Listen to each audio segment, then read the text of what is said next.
The word dad shouldn't have made me cry, but I hadn't heard it in 6 years. 6 years of being erased.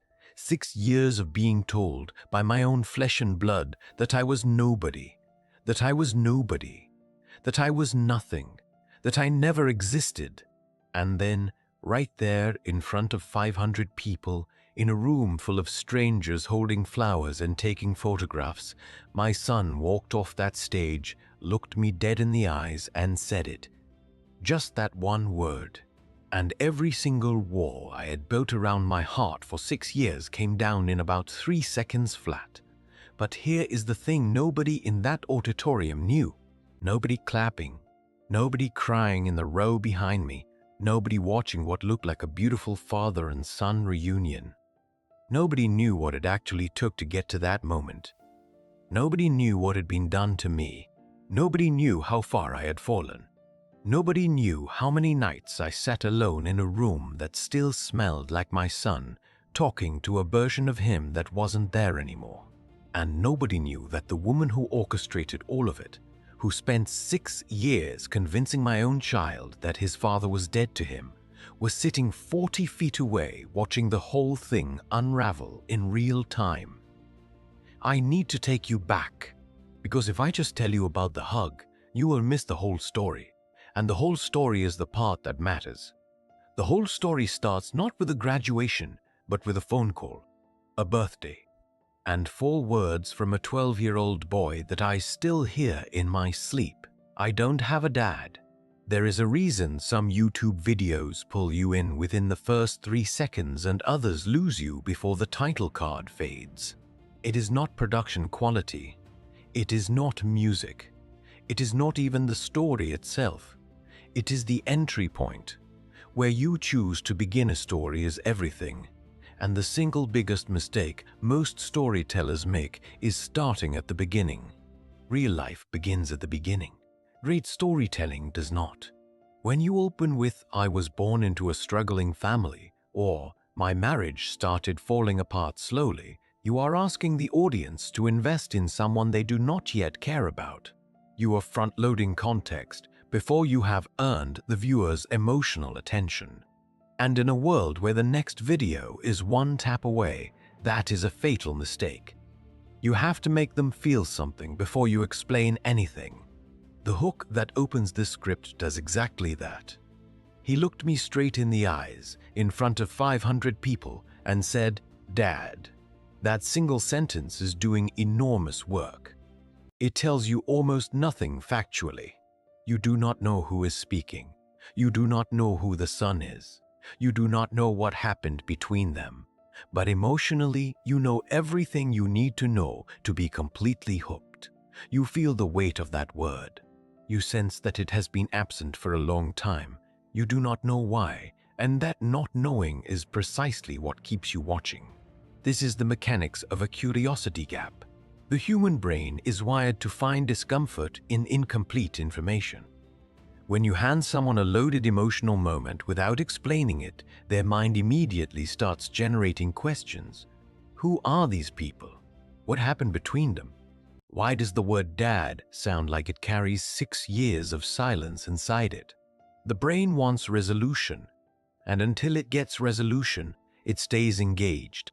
Your job as a storyteller is to create that itch in the very first line and then delay the scratch just long enough to pull the viewer deep into the story before they realize how far they have come. But a hook is not just about withholding information. It is about choosing the right moment to withhold. Not every dramatic moment works as a hook. The moment you choose must carry 2 things at once. It must feel emotionally complete, enough to land on its own, and incomplete enough to demand context.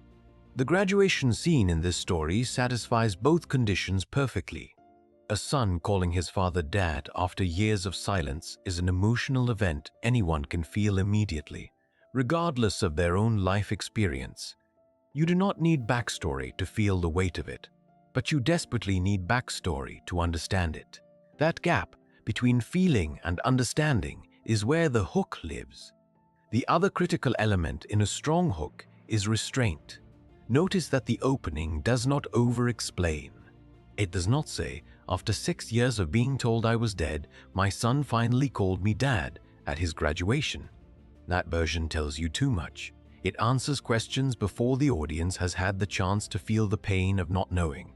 Restraint is what creates tension. You give the emotional image. You hold the explanation. You let the viewer sit in the discomfort of incomplete information for just a moment, and then you bridge them into the story with a line that promises payoff. Before I tell you what happened in that auditorium, you need to understand what they took from me. That bridge line is a contract between the storyteller and the viewer. It says, I know you have questions. I am not ignoring them. I am going to answer every single one. But first, walk with me. That promise is what converts a passive viewer into an invested one. They are no longer watching a video. They are waiting for an answer they now feel they need. The wound comes first, not the wound's origin, not the wound's diagnosis, not the wound's resolution. Just the wound, raw and unexplained, placed in front of the viewer like an open question. Because the moment someone genuinely needs to know what happened next, you already have them. There is a particular kind of pain that is worse than being hurt by an enemy. It is being destroyed by someone who is supposed to love you. And there is a particular kind of injustice that is worse than losing a fight. It is losing when you did nothing wrong. When you combine both of those things inside a single conflict, you create something the audience cannot emotionally escape from. They do not just watch it, they feel it in their chest. That is the standard every great storytelling conflict should reach for. Not drama for drama's sake, but the specific, suffocating feeling of helplessness in the face of something deeply unfair. Most beginner storytellers think conflict means confrontation, a fight, an argument, a dramatic scene where two people say terrible things to each other. And while those moments can be powerful, they are not the deepest form of conflict available to you. The deepest conflict is the kind where the protagonist cannot fight back, where the weapon being used against them is invisible or legal or wrapped in the language of protection, where the system that should defend them fails them instead. That is the conflict that makes audiences lean forward with their fists clenched. In this story, the conflict is parental alienation, and the reason it hits so hard is not because it is dramatic in an obvious way, it is because it is quiet. Sandra does not scream at Marcus in a courtroom. She simply rewrites the story. She tells a 12-year-old boy, slowly and consistently, that his father chose alcohol over him, that his father is dangerous, that his father walked away. She does not need to raise her voice. She just needs time and access, and she has both. That quiet, methodical erasure is far more disturbing than an explosive confrontation because it is harder to fight and easier to miss until the damage is already done. The specificity of those lies is what makes the conflict land emotionally. It would be easy to write, "She turned his son against him." That sentence is true but weightless. It tells the audience what happened without letting them feel it. The moment you replace it with, "She told Derek he had chosen drinking over him," everything changes. Now the audience has an image. They can picture a young boy hearing those words from his mother, someone he trusts completely, someone whose version of reality is his entire world at age 12. They can feel the particular cruelty of a lie that is designed not to hurt the father directly, but to hollow out the son's memory of him. That is a level of calculated damage that makes the audience's stomach turn. And that reaction is exactly what you need. The courtroom scene deepens the helplessness further. Marcus shows up with the truth. That is all he has. And it is not enough. Sandra has money, a polished lawyer, and a coached child. The system looks at the surface and makes its decision. The judge rules against Marcus not because he is wrong, but because he cannot prove he is right. That moment is crucial because it removes the last institutional safety net the audience might have been quietly hoping would save him. The courtroom was supposed to be where truth wins. It does not. And when that door closes, the audience feels the walls closing in around Marcus in a way that is visceral and real. This is the key principle behind conflict that truly works on an emotional level. The audience must feel at some point that there is no way out. Not just that things are difficult, but that every door is locked and the person holding the keys has no intention of opening them. When you manufacture that feeling through specific, believable, grounded details, a coached child, a biased system, a lie that has been repeated so many times it has become the truth inside a young boy's mind, you do not need melodrama. The facts themselves become the emotional engine. Injustice does not need to be loud to be devastating. It just needs to be specific enough that the audience can feel exactly how trapped your character is, and human enough that they can imagine it happening. To every story has a struggle phase.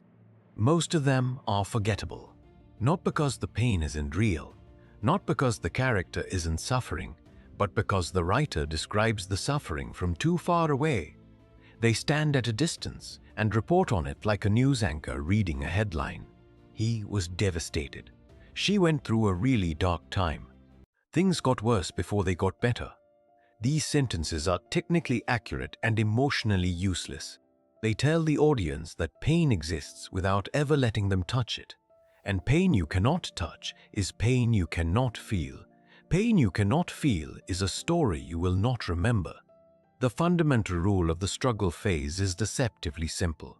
You cannot describe an emotion in the abstract and expect it to land. You have to find the physical address of that emotion and take the audience there.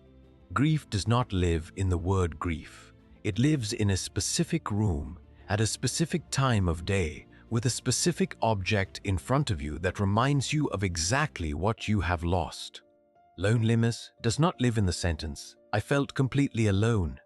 It lives in eating dinner standing over a kitchen sink because setting the table for one feels worse than not sitting down at all. The moment you find those physical, concrete, lived-in details, the emotion stops being a concept and becomes an experience. In this story, Marcus does not simply feel the loss of his son. He sits in Derek's old bedroom and stares at the drawings still on the wall. That detail is doing more emotional work than 3 paragraphs of inner monologue ever could. The drawings on the wall tell you everything. They tell you Marcus has not taken them down, that he has preserved that room like a wound he is not ready to close, that he goes in there not to feel better, but because it is the only place where his son still exists in the present tense. The audience does not need to be told he is devastated. The drawings tell them.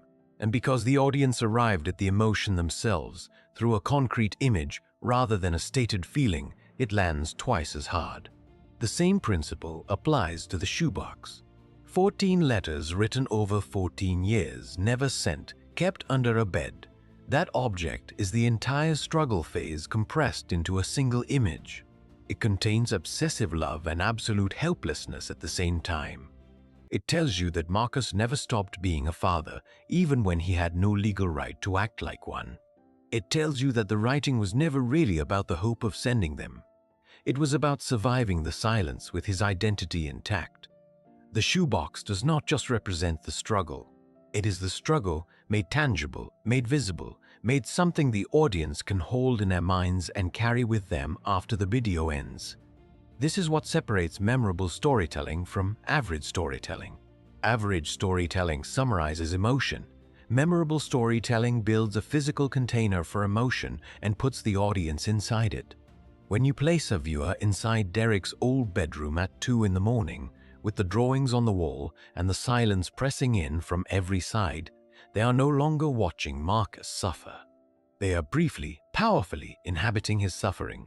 That inhabitation is the entire goal of the struggle phase. There is another dimension to this that writers often overlook.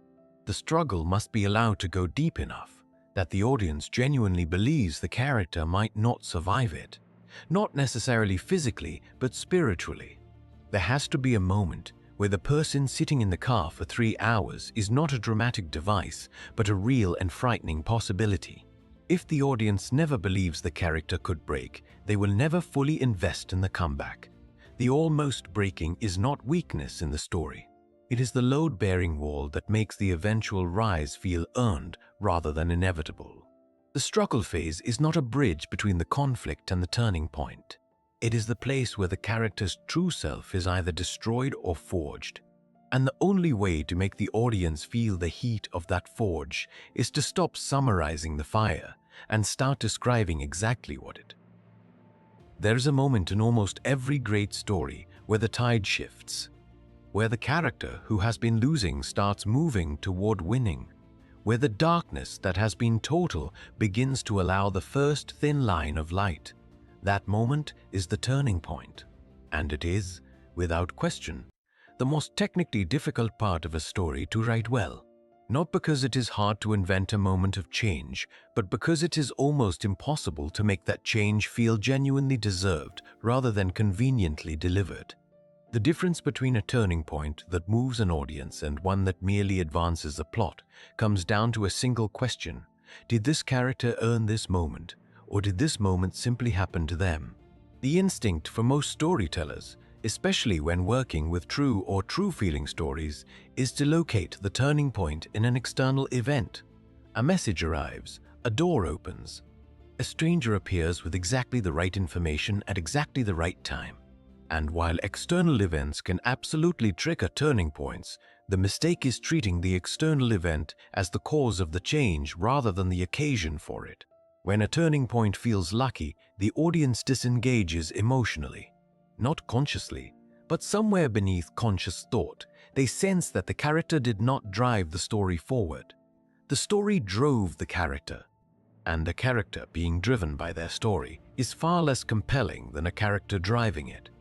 In this script, the turning point is the message from Derek, an unknown account. 4 words.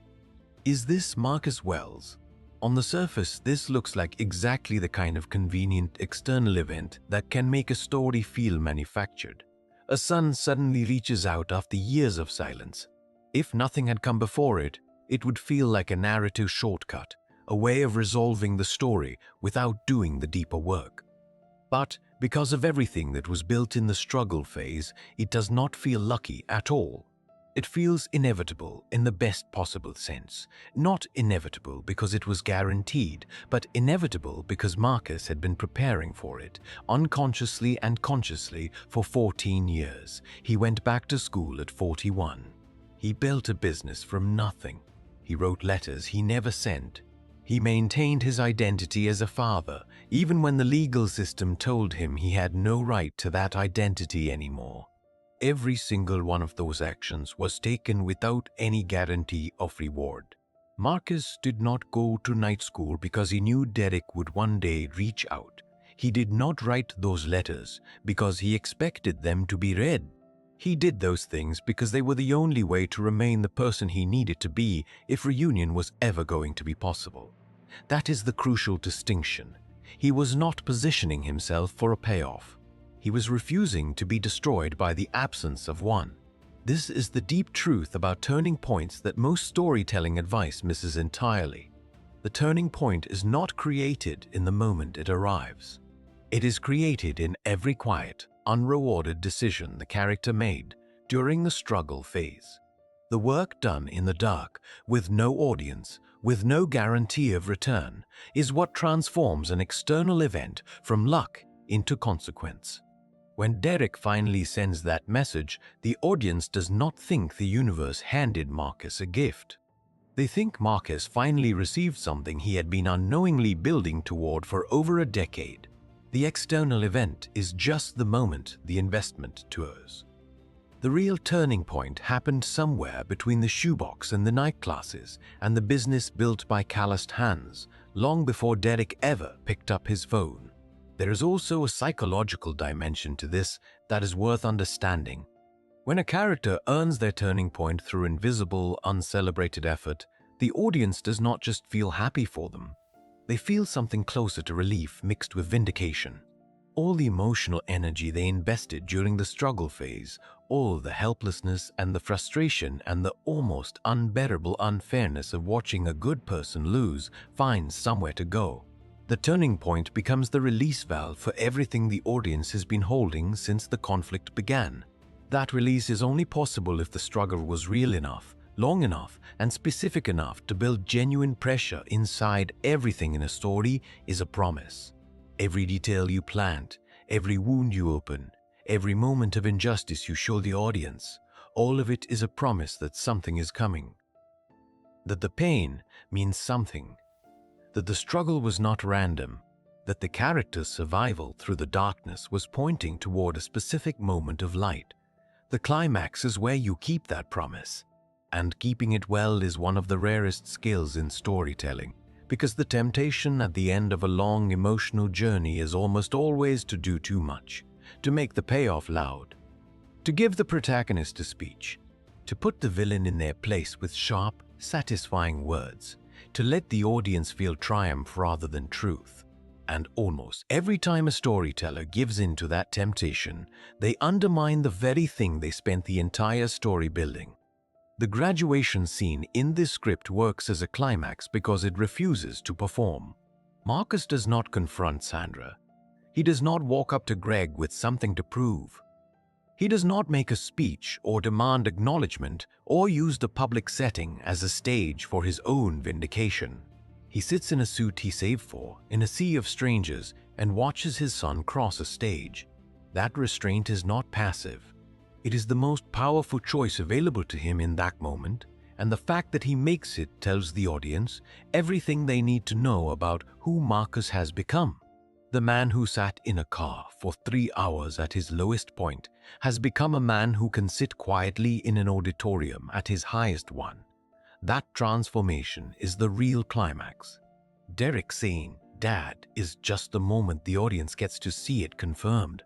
The three qualities that make a climax truly land, public, quiet, and irreversible, are worth examining individually because each one carries specific emotional weight. The public nature of the graduation scene matters because it witnesses the reconciliation in a way that cannot be privately undone. Sandra spent years constructing a false narrative in controlled, private spaces. A whispered lie to a child behind closed doors. A coached statement to a judge in a formal setting where Marcus had no voice. The truth, when it finally arrives in a room with 500 people. Not as a weapon, but as a fact. What happens in that auditorium cannot be rewritten the way a child's memory can be rewritten. The audience feels the permanence of it without needing it to be explained. The quietness of the moment is what elevates it from satisfying to devastating in the best sense. Derek does not deliver a speech denouncing his mother. He does not perform his reconciliation for the crowd. He walks down the steps, finds his father in a sea of faces, and says 7 words. "Dad, thank you for never giving up on me." That is it. 7 words that contain 14 years. The economy of that moment is its power. When emotion has been properly built across a long story, it does not need volume at the end, it needs precision. One perfectly placed quiet moment will shatter an audience that a dramatic monologue would leave cold. The irreversibility is perhaps the most psychologically important quality of all. The audience has spent the entire story watching Marcus lose things he could not get back. Time, custody, his son's childhood, his son's belief in him. Every loss in the story was permanent in some way. The reunion needed to match that permanence. And it does, not because Marcus and Derek rode off into a perfect sunset, but because Derek made his choice publicly and consciously. He knew the truth for months before graduation. He waited. He chose the moment deliberately. That agency transforms the climax from a happy accident into an act of will by the son himself. Derek did not accidentally run into his father. He walked down those steps on purpose, and that purpose makes the moment irreversible in a way that no court order, no renewed relationship, no conversation over cheap coffee could ever fully capture. The ending then takes everything the climax delivered and converts it into something the audience can carry out of the story and into their own lives. The shoebox, the 14 letters, the line about love leaving fingerprints in old photographs and handwritten pages, and the quiet inner voice of a young man that keeps whispering that something does not add up. These final images do not just close Marcus's story. They reframe the entire journey as a universal.